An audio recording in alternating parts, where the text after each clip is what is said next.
Hello students, कैसे हैं आप सब? होपिंग सब अच्छे होंगे। आज की वीडियो में मैं आपको कराने जा रही हूँ अलजेब्रिक फैक्टराइजेशन। लेकिन आगे सम्स करने से पहले मैं आपकी एक क्वेरी ले लेती हूँ जो मेरे पास आई है कि ग्रुपिंग के ऊपर थोड़ी कंफ्यूजन है स्टूडेंट्स को, इसलिए एक प्रॉब्लम ले रही हूँ आपके लिए। मान लो आपके पास ये एक क्वेरी है, इसके लिए इस सम में हम ग्रुपिंग कैसे करेंगे? सबसे पहले क्योंकि हम देख रहे हैं इन चारों टर्म्स में कुछ भी कॉमन नहीं है, तो हम इसको कैसे कर सकते हैं कि हम ऐसे ग्रुप्स बनाएंगे जिसमें से कुछ कॉमन निकल सके। इसके लिए मैं ऐसे कर लेती हूँ।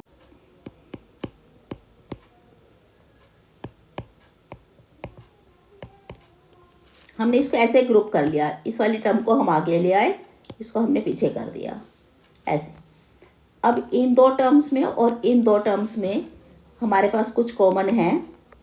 पहली टर्म में से हमने 6 कॉमन लिया, दोनों टर्म्स में से 6 में से 6 कॉमन आके 1 प्लस 42x में से 6 कॉमन लिया तो 7x। आप देखो स्टूडेंट्स, कॉमन कैसे लेते हैं, इस पे भी कुछ स्टूडेंट्स को थोड़ी प्रॉब्लम है।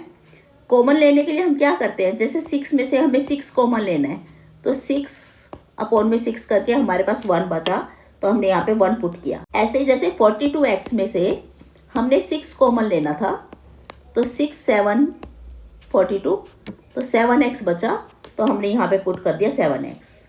इस तरह कॉमन लेते हैं। कॉमन मीन्स हम डिवाइड करके देख लेते हैं। आगे इन दोनों टर्म्स में से हमारे पास क्या कॉमन है, z, तो यहाँ माइनस है, पहले हमने माइनस पुट किया। अब z कॉमन है दोनों में से, तो हमने z कॉमन लिया।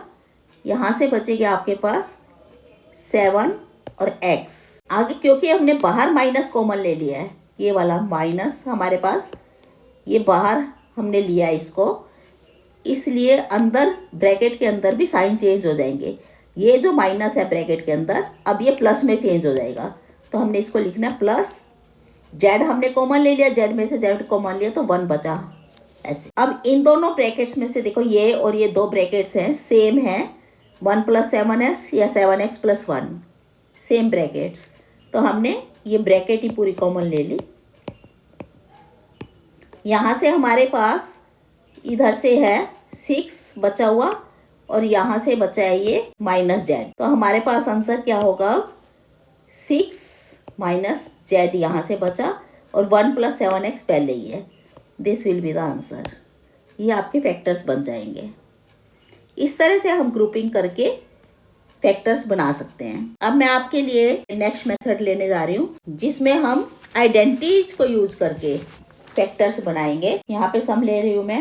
मान लो हमारे पास ये सम है, इसको हमने आइडेंटिटीज को यूज करके फैक्टर्स में चेंज करना है, तो हम कैसे कर सकते हैं? हम सबसे पहले इसमें देखेंगे हमारे पास स्क्वायर कौन कौन से टर्म्स का है।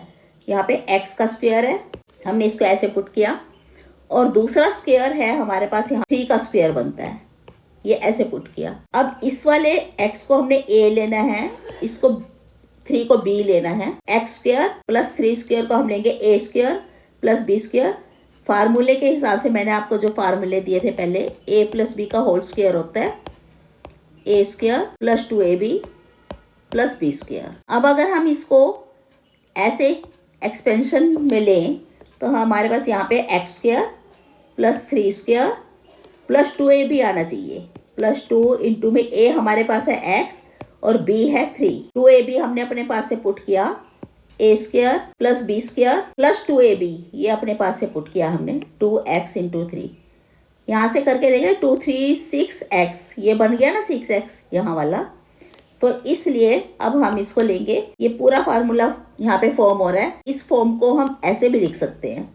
तो हमारे पास क्या बना, x + 3 a + b whole square. हमने इस पूरी एक्सपेंशन को इस वे में लिख दिया।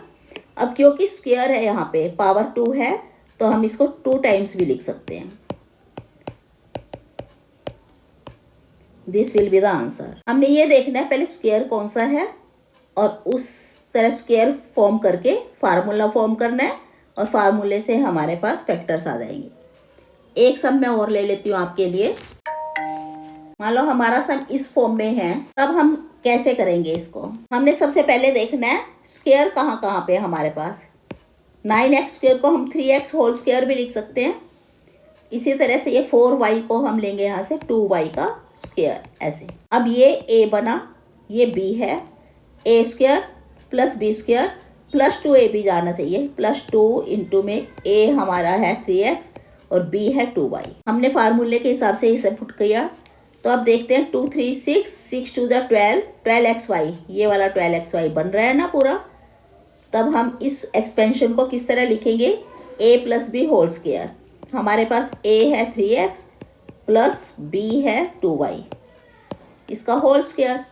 हमने इसको इस वे में लिख दिया और इसको फिर से 2 टाइम्स लिखेंगे क्योंकि पावर में 2 है।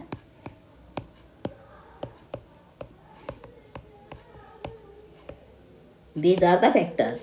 एक माइनस वाली क्वेरी भी ले लेती हूँ आपके लिए। अगर ये सम है, इसको हम फैक्टराइजेशन कैसे करेंगे, हम देखेंगे यहाँ से किसका होल स्क्वायर है, ये 5p का होल स्क्वायर, ये है 8q का होल स्क्वायर। अब क्योंकि यहाँ पे माइनस है, ये माइनस है, इसलिए हम माइनस 2ab पुट करेंगे यहाँ पे। माइनस 2 इंटू a है 5p और b है 8q। 2 5 is 10, 10 8 से 80pq, ये बन रहा है 80pq। अब इसको फिर से हम उसी फॉर्म में लिखेंगे। यहाँ पे हमारे पास ये एक्सपेंशन है a minus b whole square की, तो a हमारा 5p माइनस b हमारे पास है 8q, 5p माइनस 8q का होल स्क्वायर। और फिर से हम इसको 2 बार लिख देंगे।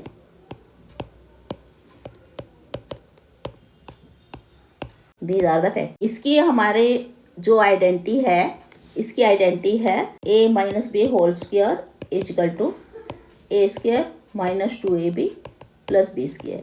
ये आइडेंटिटीज मैंने आपको पूरी वीडियो दी हुई है, आइडेंटिटीज की सारी, आप उसमें से चेक कर सकते हैं। ये वाली आइडेंटिटी हमने इसमें यूज की है। नेक्स्ट सम मैं ले रही हूँ। अगर हमारे पास 3 टर्म्स ना हो गए, 2 ही टर्म्स हैं ऐसे, तो किस तरह से करेंगे इसको, हमने फिर से देखना किसका होल स्क्वायर बनता है। ये 11x का होल स्क्वायर है और ये 8y का स्क्वायर। हमने पहले ऐसे स्क्वायर में चेंज करना है। अब यहाँ पे देखेंगे कौन से वाले आइडेंटिटी लग रही है स्टूडेंट्स, ये आइडेंटिटी लग रही है a square minus b square is equal to a plus b a minus b. ये आइडेंटिटी यहाँ पे हम इस आइडेंटिटी को यूज करके अब बनाएंगे। ये हमारा a है, इसमें हमारे पास ये 11x, a हो गया तो a स्क्वायर, और b है हमारे पास 8y का स्क्वायर। तब हमने इसको कैसे यूज करना है, a प्लस बी, a मतलब 11x प्लस b और दूसरा a minus b 11x minus 8y। These are the factors. ये आंसर हो जाएगा। आई थिंक आपको ये जरूर समझ आ गए होंगे फैक्टर्स। आप इस वीडियो को देखना, समझना और लाइक भी करना, शेयर भी करना और चैनल को सब्सक्राइब करना तो बिल्कुल ना भूलें। Thank you.